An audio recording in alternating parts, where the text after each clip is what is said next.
안녕하세요. 모자란 글솜씨로 사연글을 쓰게 된 30대 후반의 지방 사는 평범한 여자입니다. 혹시 인생에 잊지 못할 음식이 있나요? 맛있다거나 좋아서가 아니라 이 음식을 먹을 때마다 운수가 좋지 않았다던가 나쁜 일이 있었던 일 같은 거요. 저에게는 그런 음식이 딱 하나 있어요. 많은 사람이 평생에 한 번은, 아니 매년 먹고 좋아하는 미역국이에요. 제 이혼과 이 미역국은 떼어놓을 수 없는 관계거든요. 제가 왜 미역국을 싫어하게 되었는지 여러분께 차분히 들려드릴게요. 저는 남편과 동갑으로 소개팅으로 만났어요. 남편도 저도 평범한 회사원에 지방에서 일하고 있었죠. 저는 본래 지방에서 살았었고 남편은 지방까지 일하러 온 경우였어요. 그렇게 저희는 1년 반의 연애를 거쳐 결혼하게 됐어요. 제가 결혼할 당시에만 해도 저의 친정아버지는 건축업으로 리모델링을 하며 돈을 벌고 계셨어요. 어머니는 오래전 돌아가셔서 아버지가 재혼하지 않고 저를 키우며 고생 많이 하셨어요. 제가 결혼할 때도 아버지는 그나마 벌어두었던 돈으로 낡아 빠져 못 쓰는 집을 한 채 사서 허물고 새로 예쁘게 지어주셨었죠. 1년을 고생하며 지어주신 게 저희 신혼집이었어요. 당연히 집 명의는 제 명의였고요. 고마움과 기쁨을 담았고 남편도 당시 아버지께 감사하다고 했었어요. 그러나 저희 결혼하고 4년이 지났을 무렵 아버지가 일을 하다 다치셨어요. 다시 돌아가고 못하고를 결정할 수준이 아니라 병원에 입원하고 안 하고를 결정할 수준이었기 때문에 저는 그때부터 아버지의 병고안에 매달려 있었어요. 아침 일찍 일어나 집안일을 끝내고 출근해서 일하고 저녁에는 아버지 병수발을 들고 이게 저의 생활이었죠. 당시 저희는 임신이 잘 되지 않은 상황이어서 애를 가지려고 노력하던 차였는데 아버지의 병 때문에 시기가 계속 늦춰지고 말았어요. 그래도 남편의 일에 지장이 없도록 냉장고에는 반찬을 가득 만들어두고 주말에는 일찍 돌아와 남편과 함께 했죠. 그러나 아버지의 입원이 길어지자 남편은 물론 시댁과의 트러블이 계속 생기더군요. 어쩔 수 없다고 생각했어요. 2마리의 토끼를 잡는 건 무척 어려운 일이잖아요. 게다가 시댁은 악착같이 돈을 모아서 알부자가 된 사람들이라 시간을 금으로 아는 사람들이었거든요. 그 사람들에게 저의 병수발은 그야말로 시간을 허공에 뿌리는 것과 같다고 했어요. 시댁은 결혼할 때도 모은 돈을 아껴 썼어요. 그래서 원하던 결혼식도 하지 못했죠. 그때마다 돌아온 말은 엄마도 안 계시니 뭘 모른다는 말이었어요. 그때 왜 그 말을 참았는지. 차라리 화를 내고 결혼하지 않았더라면 더 나을 뻔했을지도 모른다고 생각해요. 그렇지만 당시에 저는 어렸고 이 결혼을 무르기에는 너무 멀리 왔다는 생각을 했죠. 결혼식 이후로는 시모가 친정에 대해 나쁜 말을 해도 꾹 참았어요. 시모가 어떻게 말하든 저는 외동딸로 아버지의 병고안을 멈출 수 없었고 그렇게 어영부영 시간은 흐르고 있었어요. 하루는 바쁘게 생활하다 저녁에 문득 달력을 보았는데 제 생일이었더라고요. 제 생일은 남편 생일보다 일주일 앞이었기 때문에 남편 생일을 생각하다 제 생일을 눈치챈 거죠. 하지만 이미 시간은 늦었고 그날 남편은 들어오지 않았어요. 문자로 제게 오늘 야근해야 해서 늦는다는 문자가 도착해 있었을 뿐이죠. 저는 한숨을 푹 쉬었어요. 그래, 바쁘면 그럴 수 있지. 그게 제 생각이었어요. 솔직히 이때쯤에는 그런 거 하나하나에 의미 부여하며 나를 챙겨주지 않은 남편을 탓할 힘도 의지도 없었어요. 게다가 나이가 30대에 내 생일 안 챙겨줬다며 투정 부르는 것도 웃기잖아요.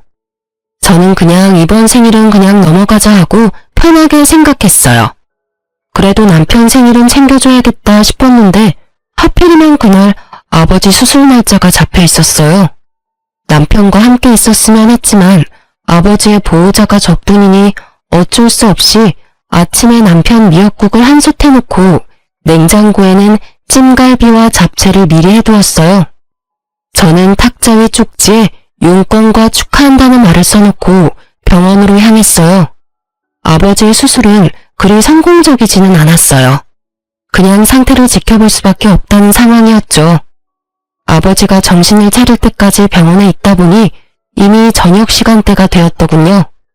아버지는 매번 이곳에 와 있는 딸에게 고마워하면서도 미안한 마음을 가지신 것 같았어요. 저에게 가장 많이 한 말이 자신이 제게 짐이 된 것 같다는 표현이었죠. 저는 그런 말 하지 말라고 웃으며 아버지를 달랬어요. 남편이 잘해준다. 걱정할 거 없다. 그 사람이 나 대신 집안일도 잘해준다. 이렇게 거짓말을 늘어놓으면서요. 아버지가 걱정할 만한 일을 전하고 싶지는 않았어요.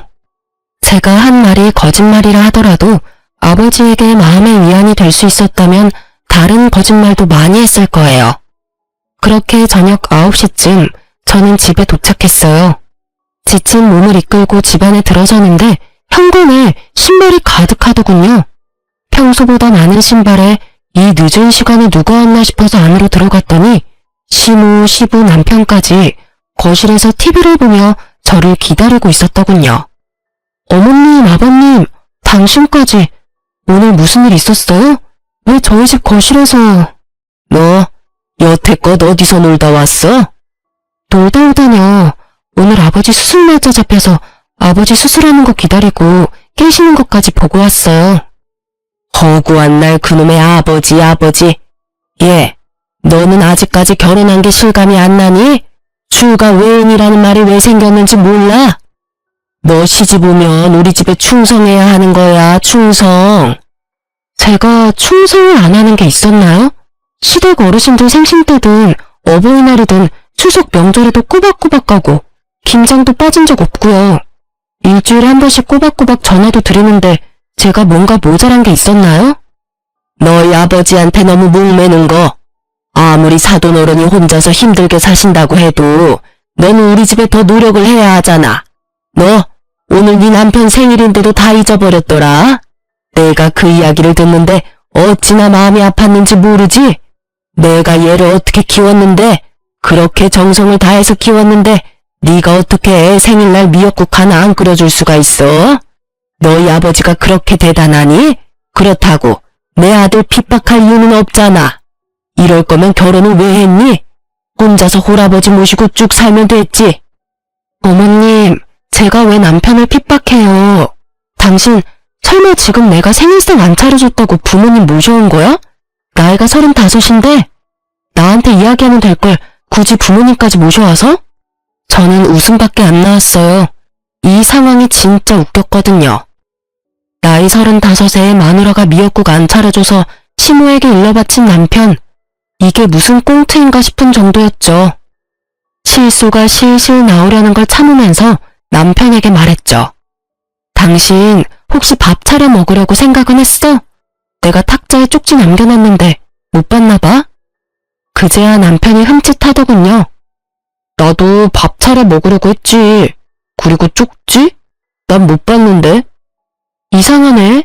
밥 먹으려면 테이블을 봐야 하잖아. 그래서 일부러 수저통에 넣어뒀는데 아예 밥을 안 차려 먹었어? 그리고 미역국도 한 솥 끓여놨는데 못 봤어? 지금도 그 자리 그대로 있는데? 저는 남편에게 미역국 솥을 가리켰어요. 남편이 말을 못하더라고요. 당신 생일에 아버지 수술이라 미안한 마음에 미역국이라도 끓여놓고 갔는데 아예 밥 먹을 생각 안 하고 밖에서 먹었나 보네? 그러면 냉장고에 있는 찜갈비랑 잡채도 못 봤겠네? 남편이 그 이야기에 우물쭈물하자 시모가 남편을 거들고 나섰어요.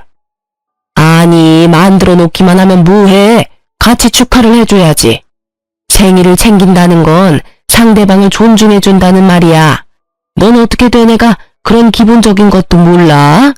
이렇게 미역국만 차리고 간다고 네 할도리 다 했다고 생각하나 본데 절대 그런 거 아니거든. 이 상황은 며느리 네가 잘못한 거야. 가족을 사랑한다는 마음이 없는 거지. 그 말에 툭 하고 제 이성이 끊겼어요. 참자 싶었거든요. 솔직한 말로 아버지 병원 왔다 갔다 하는 것만으로도 모든 체력을 다 써서 굳이 말다툼도 하고 싶지 않았어요. 그런데 갑자기 존중 어쩌고 하니까 더 열받은 거죠. 제 자식은 나한테 생일은커녕 새까맣게 잊고 있더니 감히 저한테 존중 따위를 노네요? 저도 열받아서 한마디 했어요. 존중요? 어머님은 제 생일이 언젠지 아세요? 시모가 입을 꾹 다물더군요. 아버님도 모르시죠? 여태껏 한 번도 저를 축하해 주신 적이 없으니까요. 그리고 당신은 내 생일 기억이나 해? 남편이 쭈뼛거리더니 그제야 아차 싶은 표정으로 말하더군요.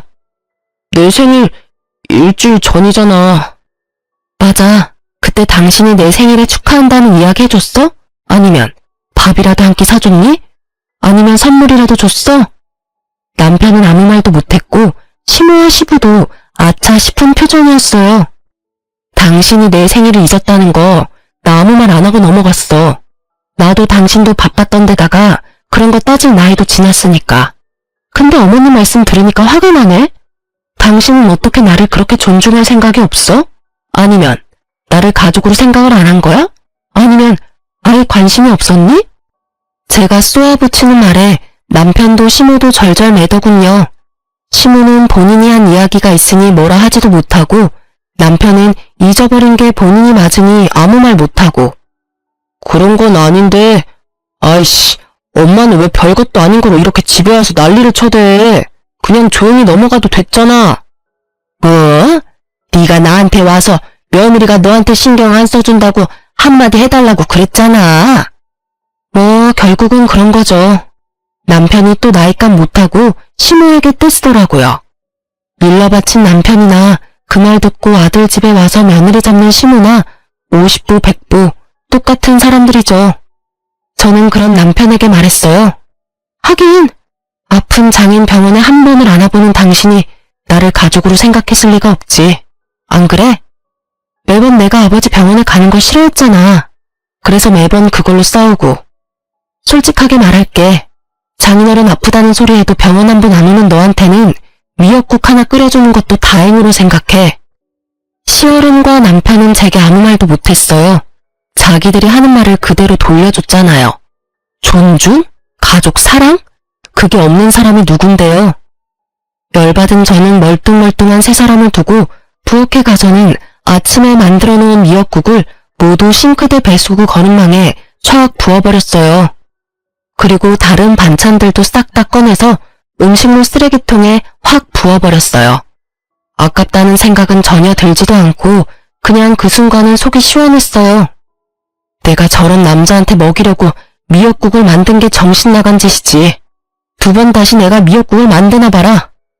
다 들으라는 식으로 크게 혼잣말하고 시원하게 쏟아붓는 미역국을 보니 그나마 막힌 속이 조금은 뚫리는 기분이었죠. 시모도 시부도 남편도 그런 저를 말리지 못하더군요. 결국 남편은 쭈구리가 돼서 방에 틀어박혔고 시부모는 부랴부랴 저희 집을 떠났죠. 저는 이때부터 남편에게 화가 나기 시작했던 것 같아요. 우리끼리 조용히 해결해도 될 일에 시부모를 끌어들이는 생각 없는 사람이 내 남편이라는 것도 너무 짜증났고요. 이렇게라도 정리가 돼서 다행이라고 생각하고 있었죠. 저는 이때 이 사람들이 제게 더 반박하지 않은 게 다 본인들이 잘못했다는 걸 깨달아서 그런 거라고 생각했는데 그게 아니라 다른 음흉한 생각이 있었던 거예요. 제가 그걸 알게 된 건 아버지의 3일장 마지막 날이었어요. 미역국 사건이 있고 몇 달 안 돼서 아버지는 결국 돌아가시고 말았어요. 너무 죄송한 마음이 많이 들었어요. 손주 한 번 안겨드리지도 못했고 맛있는 거 대접도 제대로 못 해드렸는데 이렇게 허망하게 가실 줄은. 저는 저대로 힘든 상황에 봉착했어요. 당시에 일을 하고 있었음에도 생활비를 제외한 돈은 거의 대부분 아버지의 병원비로 들어갔어요. 실비로 나온 것도 많았지만 그 외의 비용도 만만찮게 많이 들었었거든요. 결국 친정집은 아버지가 돌아가시고 완전히 폭삭 사라져버렸죠. 아버지가 노후를 보낼 생각으로 구해두었던 집은 결국 빚만 잔뜩 남긴 채 다른 사람에게 팔려갔고 딸인 제게 남은 건 몇만 원 남지 않은 아버지의 통장들이었죠. 이미 결제한 장례식 비용을 어떻게 갚아야 하나 걱정하던 중 남편과 시댁에서 저를 찾아왔더군요. 이제 막 모든 것이 끝나고 마음을 추슬러야 하는 이때 그들이 저를 데리고 간 곳은 한정식 가게였어요. 저는 처음으로 이 사람들이 고생한 나를 위해 이곳에서 식사를 대접해준다고 생각했어요. 여태까지 서운하고 힘들었던 마음이 천천히 녹아드는 기분이었죠. 하지만 이상하다는 생각도 했어요. 시부모와 남편 신우가 저를 무척이나 살피는 표정으로 바라보았거든요. 이상하게 생각하기는 했지만 깊이 생각하지는 않았어요. 아니, 생각할 여유가 없었다는 게 맞는 말일 것 같아요. 그렇게 한정식 코스 요리를 다 먹고 났더니 마지막으로 식사가 나왔어요. 그런데 제 식사에 미역국이 나왔더군요. 저는 주변을 보았어요. 나머지는 미역국이 아니었거든요. 제 생일도 아닌데 왜 미역국을 주나 싶었는데 식사가 얼추 끝났다 싶었는지 그제야 시무가 입을 떼더군요. 그래, 고생했다. 아버지 3일장 끝났으니 이제 한시름 놓을 수 있을 거야. 네. 그리고 우리가 네 생일날 무심했던 게 너무 미안해서 이곳으로 데려온 거야. 그러니 그 일은 잊고 새로 좋은 가족이 되어보자는 의미로 받아들이면 된다.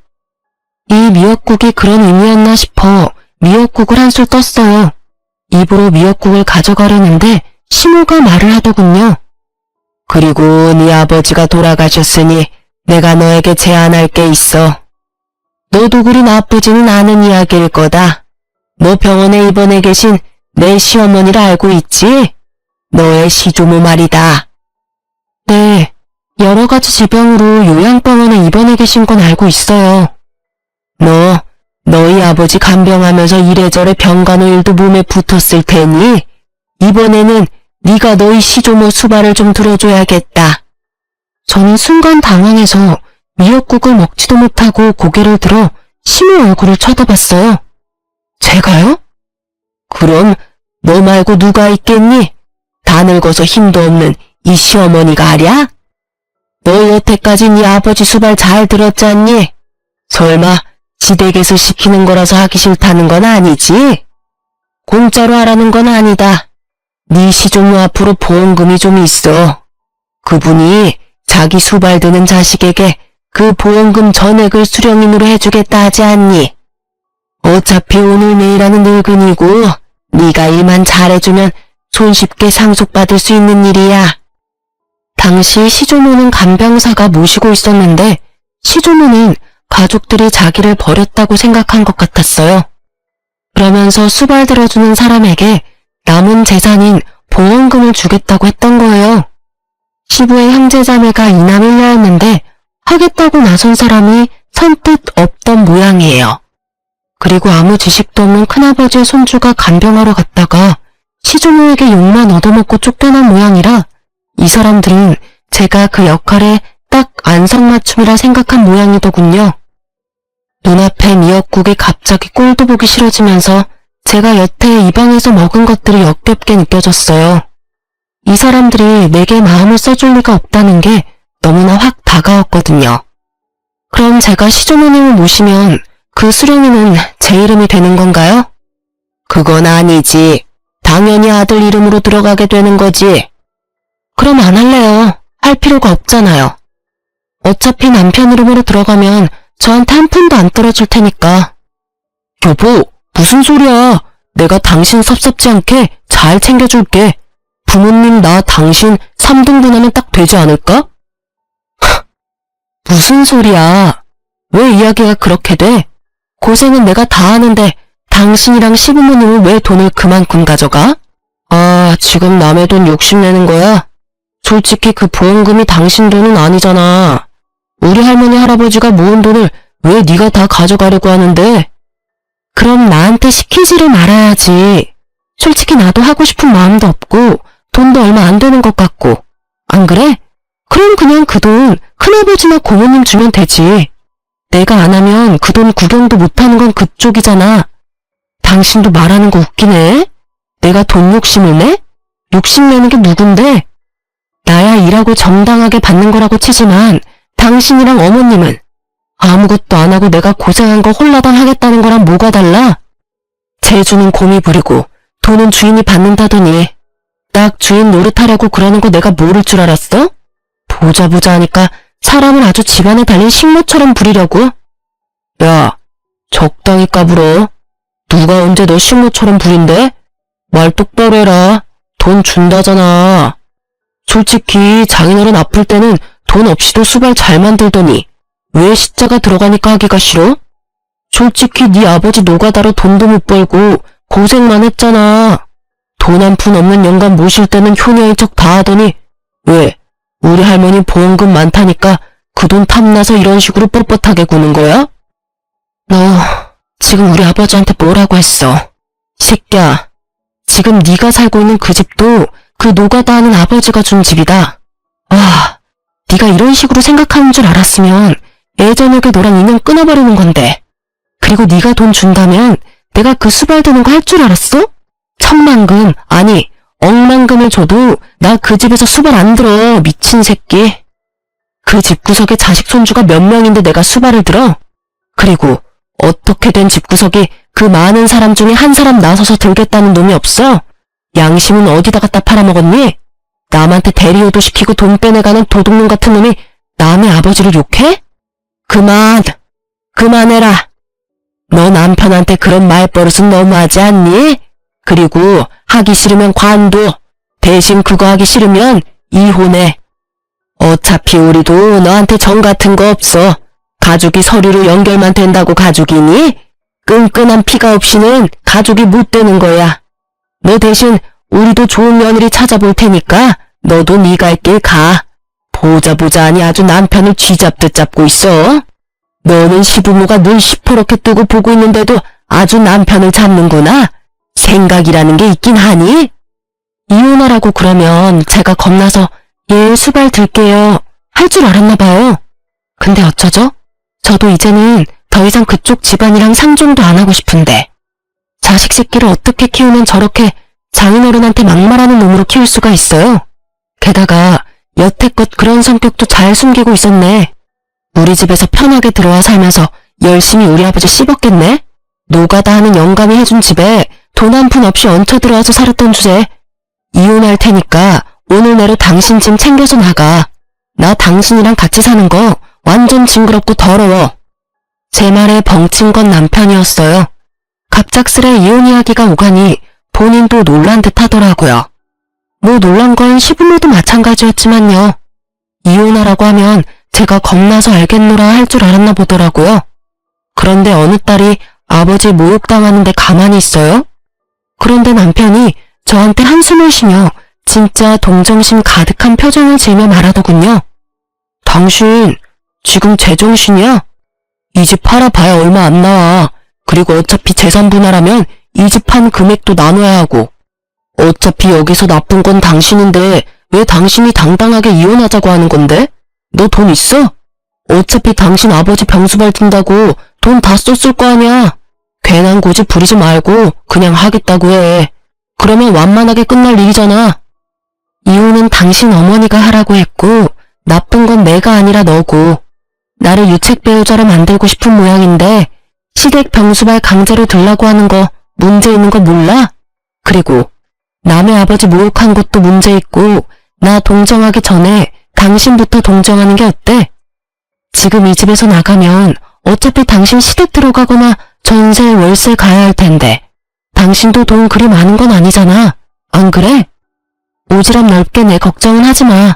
나 알아서 할 테니까. 제 말에 남편도 시부모도 마치 저를 정신 나간 사람처럼 보더군요. 제가 이혼을 선택한 게 그 사람들한테는 어이없는 일이었던 것 같더라고요. 그렇지만 이 상황에서 어떤 여자가 시댁의 저런 요구를 받아들일 수 있겠어요?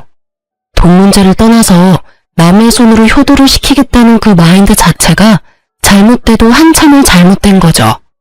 차라리 남편이 자기가 할 테니 나한테 조금만 도와달라고 했다면 제가 해주겠다고 했을지도 몰라요. 그런데 아예 저한테 모든 걸 맡기겠다고 하다니.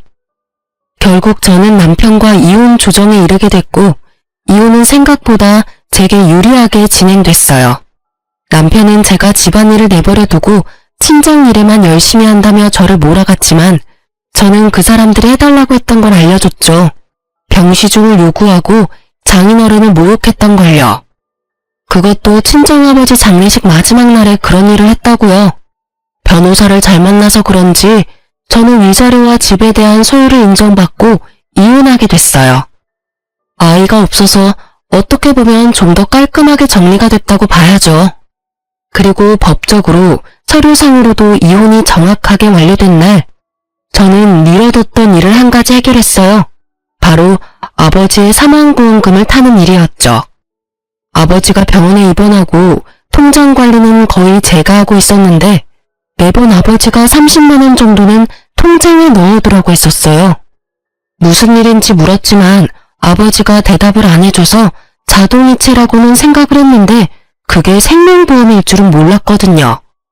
그냥 실비랑 메디컬 보험만 있다고 생각했는데 알고 보니 생명보험을 여러 개 들어놓으셨더라고요.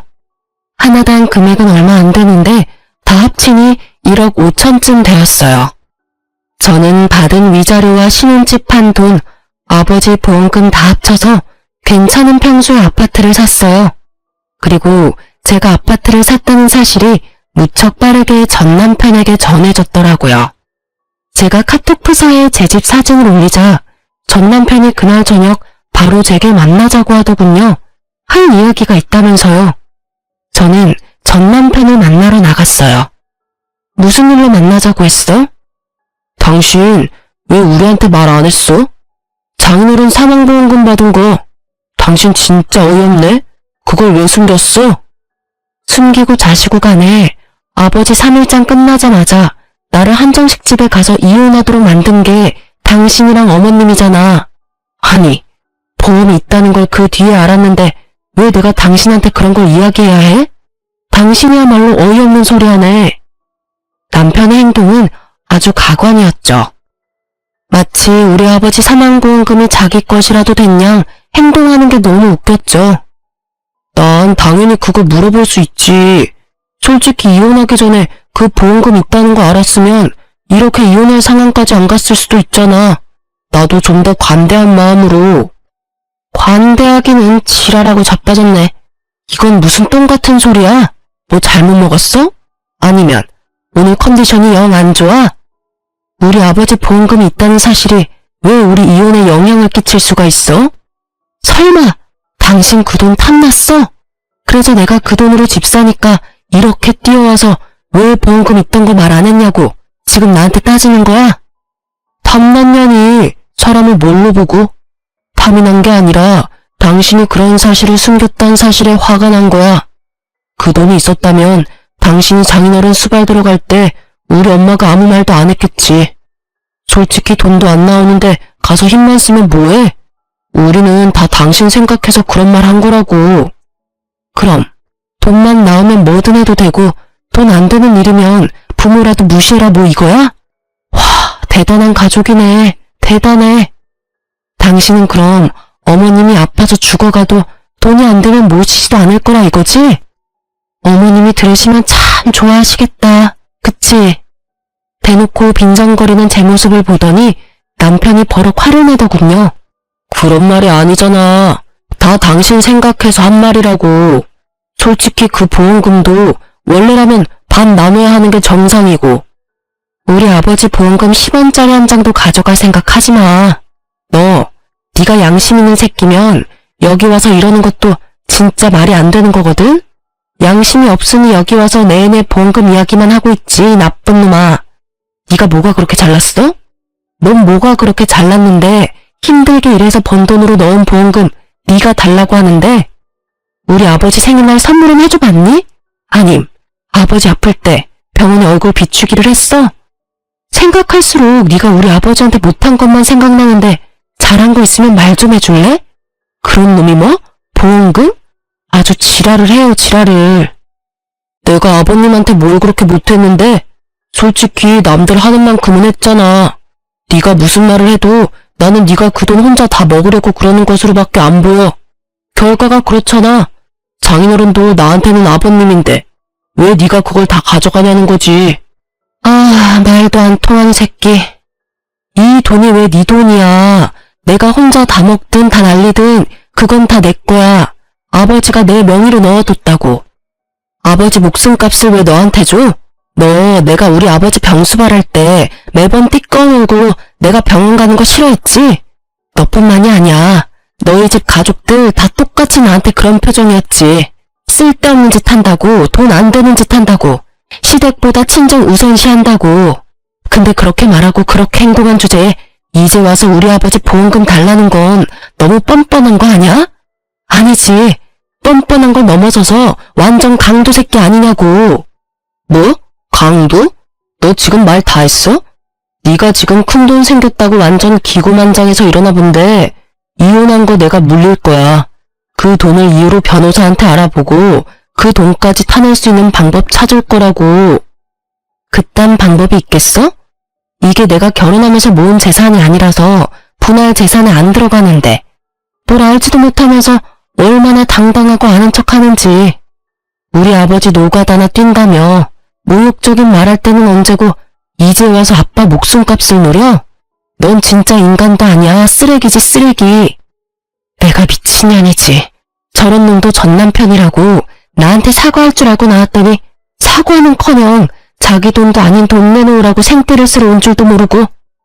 제 말에 적지 않은 충격을 받았는지 남편 놈은 그 자리에서 자기 변호사한테 전화해서 물어보더군요. 이혼이 결정되고 나서 알게 된 재산, 그것도 수령님이 내 이름으로 된 보험금, 그걸 나눌 수 없다는 이야기를 들었는지 전 남편은 씩씩거리며 그런 법이 어딨느냐고 변호사를 다그치고는 전화를 뚝 끊어버리더라고요. 그러고는 저를 노려보면서 한마디 하더군요. 더럽고 치사해서 나도 그딴 돈 필요 없어. 혼자 사는 거 불쌍해서 와줬더니 사람을 날강도로 만들고 있어. 여태껏 돈 얘기 실컷 해놓고 이제 와서 뭘 내가 불쌍하대. 너야말로 불쌍하지. 돈도 없고 집도 없고. 이제 와이프도 없는 이혼남 아니냐고. 아니지. 그래도 너한텐 자랑스러운 부모님이 있잖아. 병실 실어서 며느리 써먹고 보험금 가로채려던 부모. 그 부모가 그 모양이니 너가 가정교육을 똑바로 받았을 리가 없지.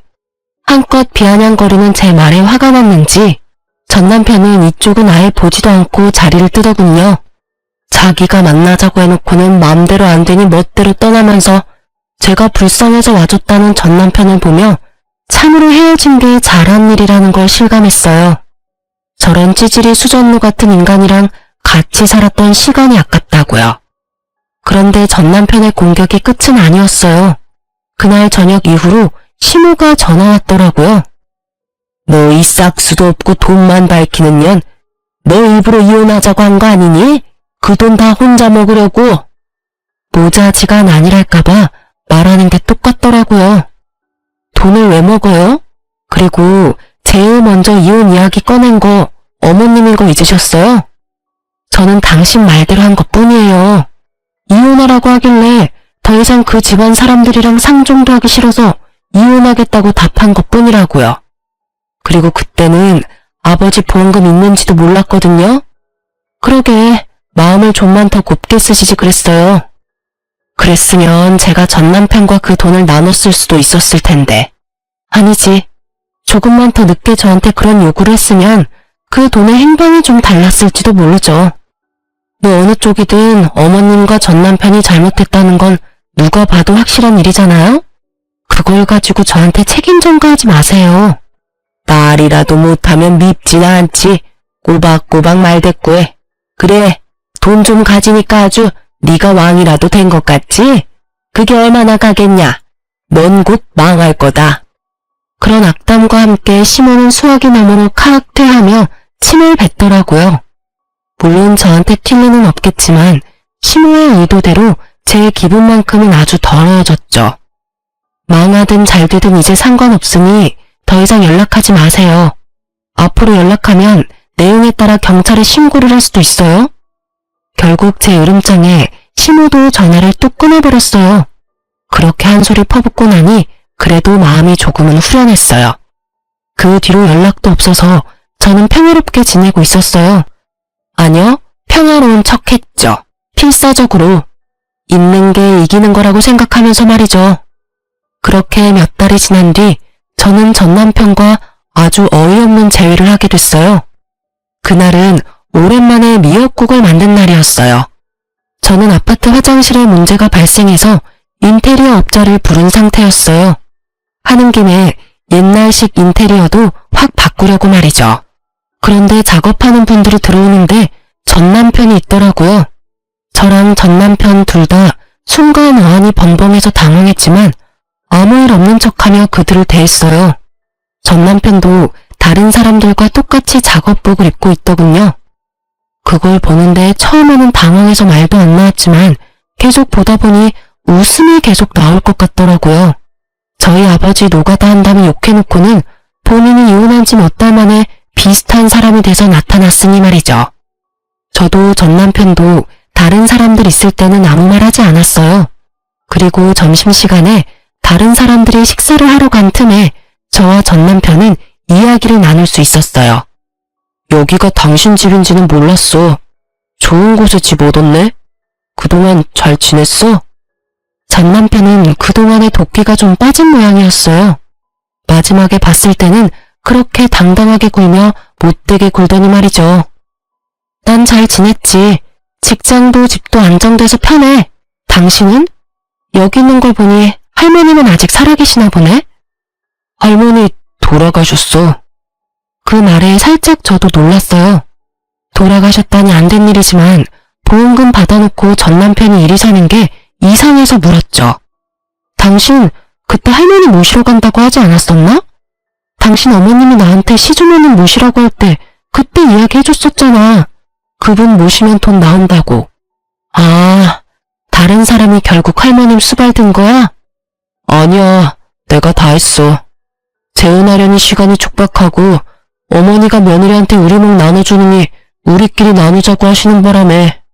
근데 알고 보니 다 거짓이었더라고. 뭐가? 거짓이랄 게 있어? 누가 거짓말을 했는데? 할머니가 가지고 계신다던 그 보험금이 아예 없는 거였어. 돌아가시기 전에도 이상하다 생각은 했었거든. 나가는 보험료가 얼마 안 되는데 그 큰 액수의 보험금이 있다니 말이야. 보험금 2억이랬나? 그때는 눈이 멀었었지. 그런 의심이 들었는데도 확인도 안 해보고. 아, 보험을 완납해서 그런가 보다 했거든. 근데 아니었어. 아예 생명보험 자체가 없었더라고. 설마. 제 말에 남편이 쓴웃음 지으며 말하더군요. 보험이 없었으면 차라리 나을 뻔했지. 근데 애매한 보험 하나가 있는데 거기서 할머니 돌아가시자마자 보험 대출 받은 거 갚아야 한다고. 결국은 가족들끼리 돈 보태서 갚고. 근데 어차피 얼마 안 되는 보험이면 대출 금액도 얼마 안 됐을 텐데 갑자기 이렇게 돈이 없어질 리 없잖아. 월급에서 갚으면 금방 갚을 돈인데. 예리하네. 사실 할머니 보험금 이야기만 믿고 일 그만두고 사업을 크게 벌렸거든. 대출도 마구잡이로 하고 투자금도 여기저기서 끌어들였는데 결국 완전 망해버려서. 나 혼자 대출하고 투자금 받고 했으면 그나마 나았을 텐데 부모님 그 보험금 믿고 내 사업에 뛰어드시는 바람에 다 같이 망해버렸지. 부모님이 악착같이 모아놓은 돈 다 털어서 빚 갚고 나니까 남는 게 없더라. 집 하나 있던 것마저 넘어가 버린 데다가 할 수 있는 일이 없어서 배달일 했는데 여기저기 바쁘게 뛰어다니는 건 체력 때문에 힘들고 돈도 많이 안 돼서 결국은 노가다 하는 거지. 이야기를 듣고 있으니 아주 한숨이 푹 나오더군요. 이렇게 될 줄 알았다고 하면 참으로 나쁜 말일까요? 그래, 일은 몸에 맞아? 우리 아버지가 어떻게 돈 벌었는지 확인해보니 기분이 어때?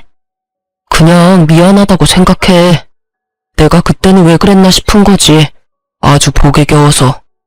투정 부리다가 일 다 망친 느낌이야. 당신이 아버지 병시중 들면서 본가에 자주 왔다 갔다 했거든. 밥 먹으러도 가고 할 일 없으면 가기도 하고. 그랬더니 부모님들 생각이 나한테 옳은 것 같아. 너와 연애하고 결혼할 때는 내게도 그런 편견 같은 건 없었을 텐데 내가 왜 그랬을까 싶기도 하고. 솔직히 지금도 당신이랑 이혼한 건 모르고 싶기도 해. 그때 내가 한 선택은 온전한 내 선택이 아니었으니까. 그래서 말인데 당신도 여전히 혼자인 것 같고 나도 다른 여자는 없어. 이번에야말로 애 낳고 잘 살아보지 않을래? 결국 마지막에는 전 남편이 재결합 이야기를 꺼내더군요. 애가 없다는 게 이토록 다행이라고 생각할 줄이야. 아마 애가 있었다면 남편은 더욱 집요하게 저를 설득하려 했을지도 몰라요. 아니? 나는 당신이랑 다시 살 생각이 전혀 없어. 당신이랑 같이 살며 내 아버지한테 미안한 기분만 들거든. 그리고 당신이 아무리 바뀌어도 바뀌지 않는 게 있어. 이미 상처 입은 내 마음 말이야. 그건 어떤 걸로도 치유되지 못하고 어떤 식으로든 해결하지 못해. 재결합을 하면 더 단단하게 굳어질 거라고 생각해? 아니, 틀렸어. 재결합을 하면 아슬아슬하게 이어붙인 조각들이 언젠가는 예전보다 더 잘게 조각나고 말 테니까. 이쯤에서 그런 생각은 접어. 나는 당신이 사과했으면 됐어. 더는 관여하고 싶지 않을 뿐이야.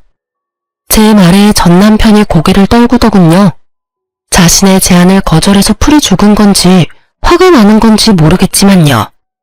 이야기는 그 정도쯤에서 마무리가 되고 말았어요.